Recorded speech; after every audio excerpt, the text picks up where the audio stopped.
পার্বতী।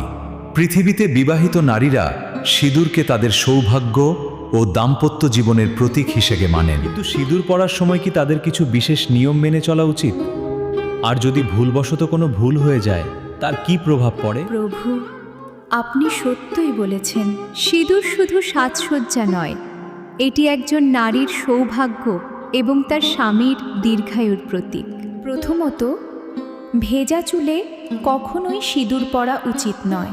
দ্বিতীয়ত, সিঁদুর কখনোই সবার সামনে পরা উচিত নয়। তৃতীয়ত, যতটা সম্ভব লম্বা করে সিঁদুর পরা উচিত।